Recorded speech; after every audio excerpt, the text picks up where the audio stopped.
Hello বিয়ে, সবাই কেমন আছেন? আলহামদুলিল্লাহ, আপনার দোয়া আমরা ভালো আছি। তো আজকে ভাই আমি যে একটা কঠিন এক বিপদ থেকে রক্ষা পেলাম, আল্লাহ পাকের লাখো শুকরিয়ার কারণে হয়তো বা আমরা বেঁচে আছি, নয়তো বা কোনো এক মা বাবার দোয়ায় আমরা বেঁচে আছি। না হলে ভাই আজকে আমার সাথে যে একটা ঘটনা ঘটছে, নির্ঘৃত মৃত্যু ছাড়া আর কোনো কিছুই শুনতে পারতেন না। হয়তো বা আপনারা কালকে সকালে এটাও শুনতে পারতেন।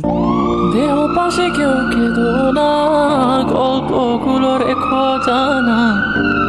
হ্যাঁ ভাই, আপনারা যেটাই দেখতে পারতেছেন একদম বাস্তব ক্লিয়ার দেখতে পারতেছেন যে আমার গাড়ির অলরেডি ব্রেক ফেল হয়ে গেছে। আল্লাহ পাক অশেষ রহমতে হয়তো বা আমরা বেঁচে আছি, না হলে এখন আপনারা ওই আওয়াজটাই শুনতেন অথবা ইন্না লিল্লাহি ওয়া ইন্না ইলাইহি রাজিউন একটা ঘোষণা শুনতেন। কিন্তু ভাই আল্লাহ পাক এবং মা বাবার দোয়ায় হয়তো বা আমরা বেঁচে আছি। তো ভাই অবশ্যই গাড়ি রাইড করার সময় সবসময় একটা জিনিস ফলো রাখবেন যে গাড়ির সব কিছু ঠিক আছে কিনা, ব্রেক ঠিক আছে কিনা অথবা ঠিক করেছেন কিনা।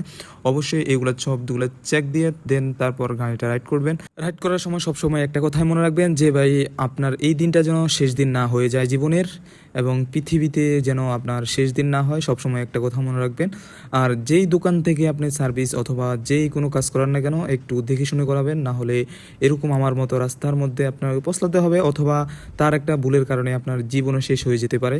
তো ভাই আজকে আপনারা তো দেখছেন যে আমি কোন এক বিপদ থেকে বেঁচে আসলাম।